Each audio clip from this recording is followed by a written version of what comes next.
Mistborn, The Discworld, The Priory of the Orange Tree, A Song of Ice and Fire, The Poppy War. These are massively successful fantasy epics, read and loved by millions of people all around the world. And good for them. But the problem with fantasy is that there's so much of it, and that means a lot of incredible fantasy authors kind of go under the radar. They get lost in the weeds, and it's not fair. So, I'm here today to bring you 10 fantasy novels by 10 incredible authors, all of which are worth your time, but you may not have heard of them. They're all modern, they all came out in the last few years, and I just want to make sure that these books get their due, that people are reading them because they deserve to be read. But before we get there, you might have noticed I'm wearing different glasses today, and thank you for noticing. These glasses are from Vooglam, and they are perfect, not only for my life as a reader, but also for my bookish aesthetic. This first pair is called Veneta, and I chose these for two specific reasons. One, their size. I've been wearing glasses since I was 2 years old, and I have so rarely had a pair of glasses that I can't see while I'm wearing them. With these, I literally can't see the frame, which feels more immersive. And the other reason is that they're clear, and I love the clearness of these glasses. Clear glasses like these ones are at once a fashion statement and also allow your face to breathe.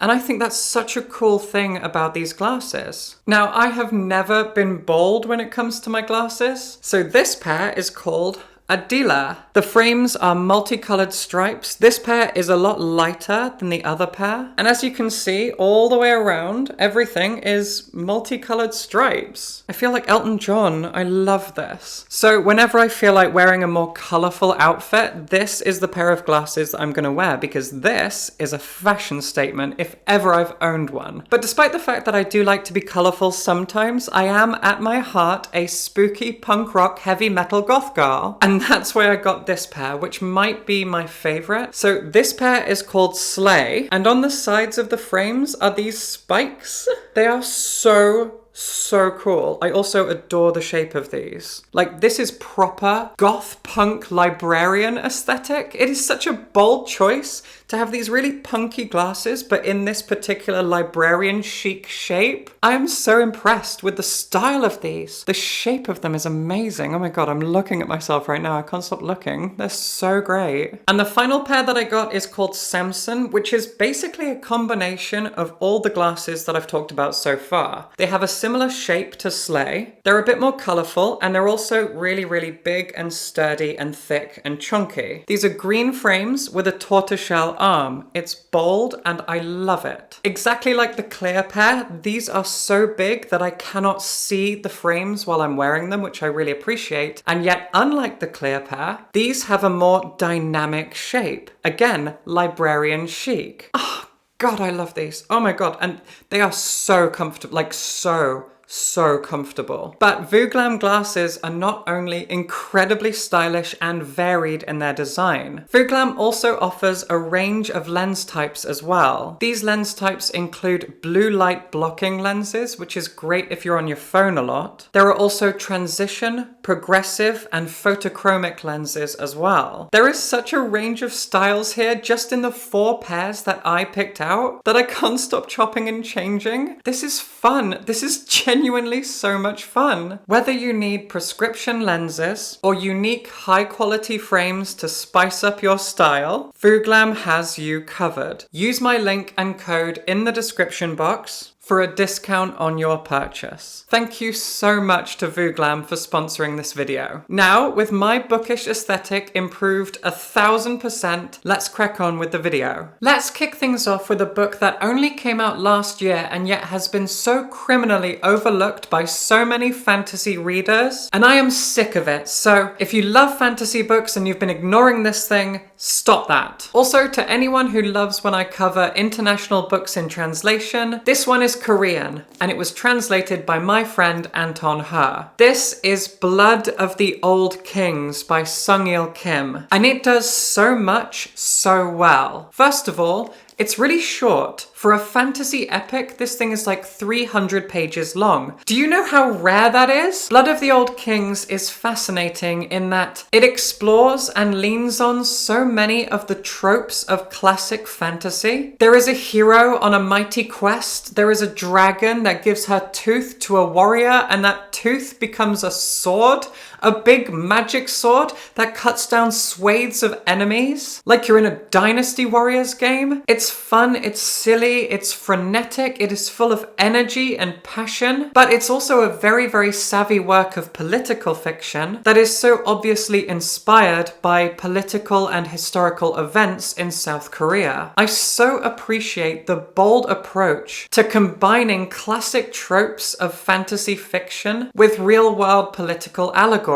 This is a bold and colourful thing, but it's also something that really makes you think about our political situation. Not a lot of fantasy books are able to toe that line and do so much in 300 pages. I cannot recommend this enough, and yet I know so many people have ignored it, so fix that right now. Easily one of the most poetically beautiful fantasy books to come out in recent years, and I know this is another one that has been criminally ignored, is this, The Spear Cuts Through Water by Simon Jimenez. I know that this book has been ignored because his debut was ignored as well. This is The Vanished Birds, a work of science fiction. Sci-fi authors often talk about how impactful and powerful this book is, and yet so many sci-fi readers haven't read it. And somehow the cycle repeated itself once again when Simon Jimenez turned to fantasy and wrote The Spear Cuts Through Water. I recently watched The Princess Bride for the first time. I know, I don't know how I've spent 30 plus years not watching The Princess Bride, but I finally did. And I was struck by the fact that this book has a Princess Bride-esque framing device. That framing device is actually written in the second person. You are a young child,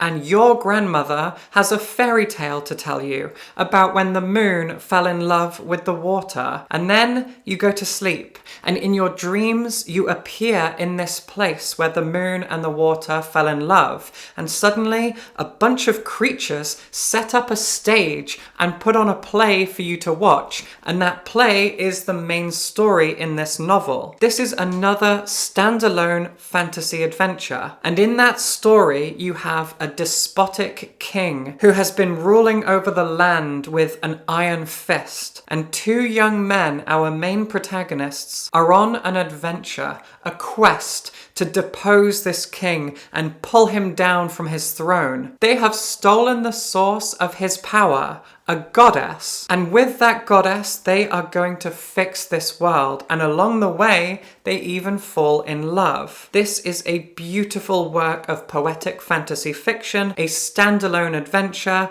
and one of the most beautiful things I have ever read. Another kind of bold work of fantasy fiction is Red Sonja Consumed. This book is fascinating because this is the debut novel by Gail Simone. If you're a comic book fan, you probably know that name. For so many years now, Gail Simone has been a shining light in the world of comic book writing. She has written so many iconic stories, including my favorite run on Batgirl. She is the writer who brought Batgirl back to life, and right now she's writing X-Men for Marvel. 10 years ago, she decided to resurrect the comic book anti-hero Red Sonja, and last year she wrote her debut novel, a Red Sonja book. What's unique about this is the fact that this isn't high fantasy. This is a sword and sorcery novel. Sword and sorcery is a subgenre of fantasy that so often isn't written anymore. The most famous example of sword and sorcery is the series of books that created the genre, Conan the Barbarian. But those books are decades old and people don't read them. So Gail Simone has brought back a subgenre of fantasy in her debut novel based on a comic book character that she has written. You don't need to have read the comics, you can just jump in here. And the thing about sword and sorcery is that it's not about world building. Instead, we are closely following an unlikable anti-hero, usually on a quest for vengeance. And that's exactly what you get here. Red Sonja is a horrible person. And while the world is interesting, we are very much driven by her lust for revenge, by her quest to, well, read the book and find out. out. Red Sonja consumed has been largely ignored, and yet this is a resurrection of an amazing character and of an entire subgenre of fantasy. Sword and sorcery books are fun and camp and silly and goofy. They are pulp fiction, and we don't get a lot of pulp sci-fi and fantasy anymore, so this is to be celebrated. If you enjoy the idea of pulp fantasy, that's what this is. Now, I desperately want to talk about one of my favorite fantasy series of all time, which, ironically, I don't have anymore. I need to get myself a fresh copy of this entire 4-book series, the Ketty Jay. But more importantly, I need you to get yourself copies of the Ketty Jay books, because I love these books so much, and they are upsettingly overlooked and ignored. The Ketty Jay Books is a 4-book series of sky pirate steampunk books written by Chris Wooding. While I don't have any copies of the Ketty Jay Books right now, I do have his epic fantasy novel, The Ember Blade, but I'm not talking about this. I don't know why I'm holding it. So the Ketty Jay Books begin with a novel called Retribution Falls. And Retribution Falls is one of the best works of fantasy I have ever read in my entire life. And I need you to pay attention to it. I got myself a new microphone and it's on an arm. And now I can do that. This is fun. I don't know if that sounds terrible, I'm sorry. Anyway, the Ketty Jay series are 4 steampunk novels that follow the captain of a pirate crew of sky pirates on a big airship called the Ketty Jay. That captain is called Darian Frey, and for each book we follow an adventure, usually started by them taking on a really dangerous job given to them by some sort of criminal gang leader person. Maybe they're smuggling, maybe they've got to take someone out, whatever it is, they're going on an amazing adventure. And my favorite thing about these books that everyone ignores for no reason, is the fact that Darian Frey left his fiancée at the altar, he got cold feet, he panicked, he went off and he became a pirate. And she was so jaded, so embittered by what he did to her, that she went off and did the exact same thing. And she did it better, way better. She is now Queen of the Pirates, Scourge of the Skies. And throughout this series of 4 books, their relationship continues to change and evolve in really, really fun ways. God, I love these books. I need to read them again. They are the most fun and exciting fantasy adventures you will ever read in your entire life, and I'm willing to bet you haven't read them. So fix that right now. A very unique fantasy novel from a few years ago is The Black Coast by Mike Brooks, another book that doesn't get enough attention. Do you know what's really cool about this? Is the fact that The Black Coast is basically a political conversation, a kind of stalemate. It's a really unique setup for a fantasy book. There is a coastal nation, and there is an archipelago of islands. And the people from that archipelago have invaded the land before. But this time, when their ships appear on the horizon, they are not here to invade. Instead, they are refugees. They have been chased away by this evil Lord Sauron-style monstrosity, this thing that is out to kill or kidnap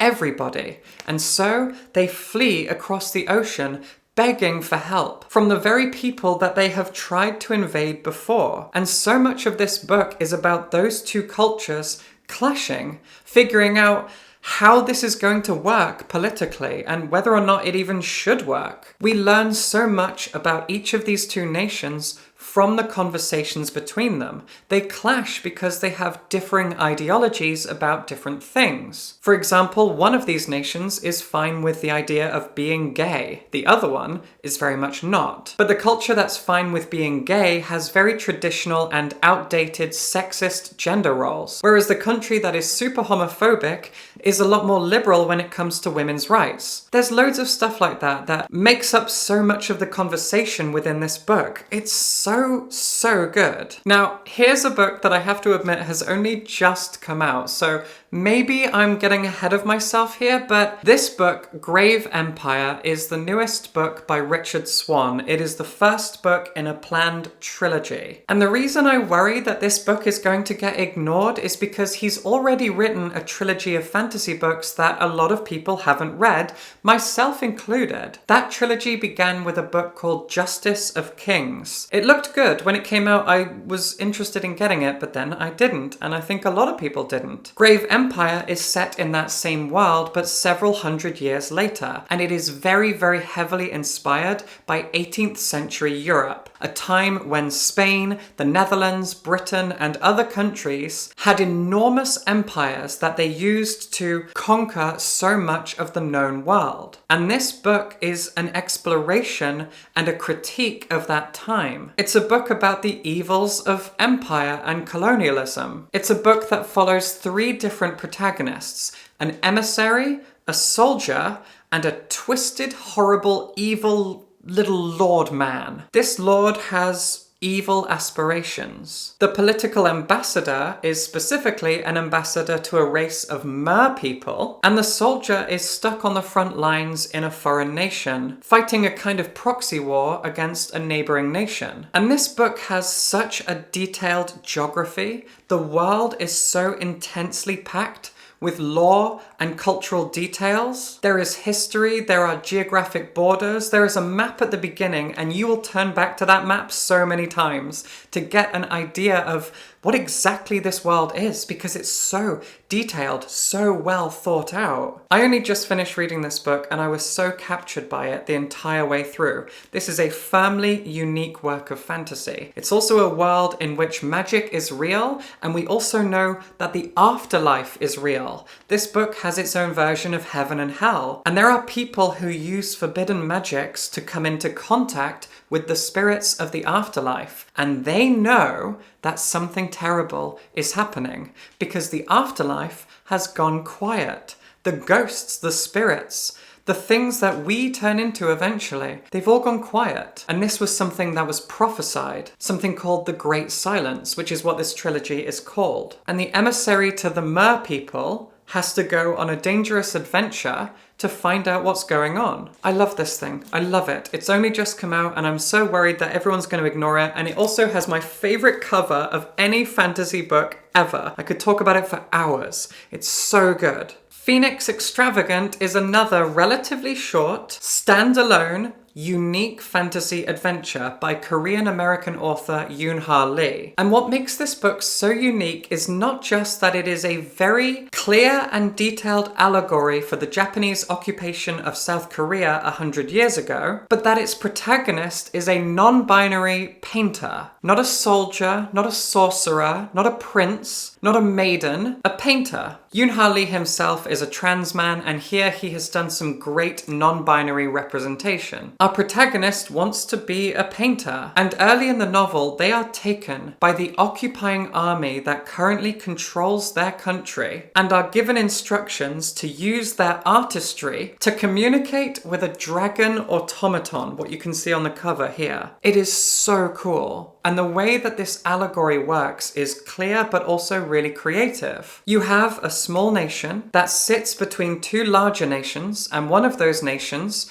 has created an empire, has been given weapons and technology by a far western nation, and they have used that to invade this small country and take over. Sound familiar? This book is so clever and so good and so beautiful. And finally, we have The Pariah by Anthony Ryan, another British fantasy author that I have ignored for a long time. I've seen his books on the shelf, I've never picked them up, and I finally did. The Pariah is the first in a trilogy. I'm pretty sure the second book is out now and the third is on the way pretty soon. And if you like your fantasy books to be very grimdark medieval affairs with no real magic to speak of, you're going to enjoy this. The book is separated pretty neatly into 3 acts, and those 3 acts follow one particular protagonist. That protagonist is called Alwyn, and for each of these 3 acts, Alwyn gets involved in an entirely different situation. First, he is an outlaw. He has been raised by the leader of this band of outlaws. But at the end of the first act, they are betrayed, and so many of them are slaughtered, Alwyn ends up as a prisoner. While he's forced to labor in these mines as a prisoner, he learns about the religion of his land, something he's never done before, and he becomes very intrigued by it all. And in the third act, he becomes a soldier fighting for the king against an army that has been gathered by this pretender to the throne. It sounds like I'm giving a lot away, and the only reason I've done that is because it's all on the blurb. I'm always happy to go as far as a blurb does, because the author, the publisher, they're all saying, yeah, this is all fine. This is not a spoiler. We've put it in the blurb, so that's why I said it. This is a very, very gritty, fun, grounded medieval work of fantasy. I would say if you're a fan of Mark Lawrence, Joe Abercrombie, John Gwynne, this is for you. But all three of those authors get more attention than Anthony Ryan does, and I don't think that's fair. This is great. Check it out. I really hope you enjoyed this selection of fantasy books. I have been excited to make this video for so long. This video has been in the works for weeks and weeks now, and I finally got to do it, and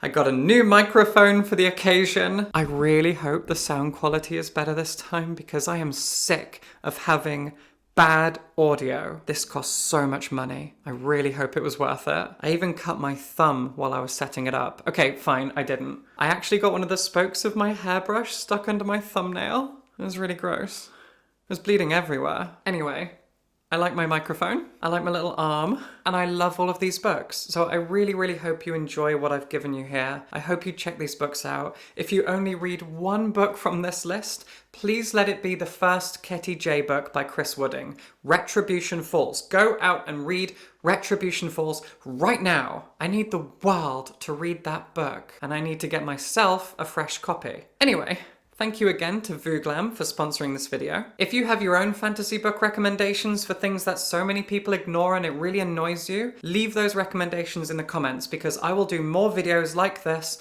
highlighting books that need more attention. So comment, let me know what those books are, I will check them out, and a new video will come along in a few months. Do that right now, leave a comment, hit the like button, and subscribe for books.